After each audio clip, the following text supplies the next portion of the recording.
Bible Quran లోపల ఉండొచ్చు కాక ఆ గుడి బయట వచ్చి నువ్వు అడుగు పెడతానే నీ చేతిలో ఉండాల్సింది రాజ్యాంగమే.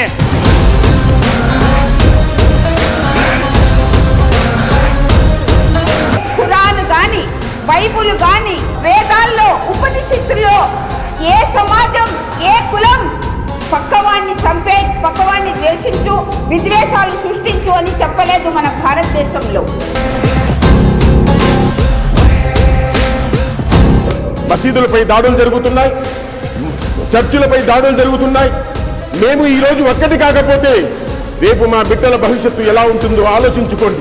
ఇక్కడ ముస్లింలు ఉన్నారు, క్రైస్తవులు ఉన్నారు. తప్పు చేసిన వారు నరకంలో పోతారు, మంచి చేసిన వారు స్వర్గంలో పోతారు. దానికోసమే మేము పోరాడుతున్నాం. మంచి చేసి స్వర్గానికి పోవాలనే మేమందరం పోరాడుతున్నాం.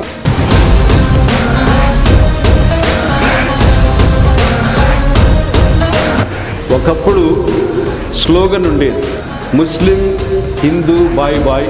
అది ఎంతవరకు ఉండిందో తెలియదు. మళ్ళీ కొంతవరకు ముస్లిం క్రిస్టియన్ బాయ్ బాయ్ అన్నారు. అంత మునుపు ముస్లిం క్రిస్టియన్ హిందూ బాయ్ బాయ్ అన్నారు. ఇప్పుడు ఏమంటున్నారు? హిందూ హిందూ బాయ్ బాయ్.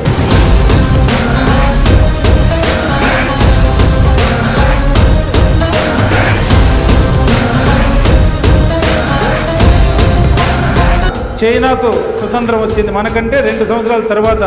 ఆ చైనా వాళ్ళ పరిపాలన అధ్యక్షత కారణంగా ఈరోజు సూపర్ శక్తిగా ప్రపంచంలో అమెరికాతో పోటీ పడుతూ ఉంది.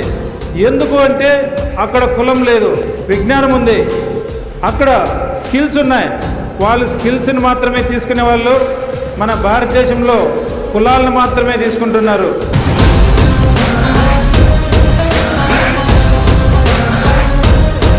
రాజ్యాంగం కల్పించింది మనకు భావ ప్రకటన స్వేచ్ఛ, మత స్వాతంత్రపు హక్కు.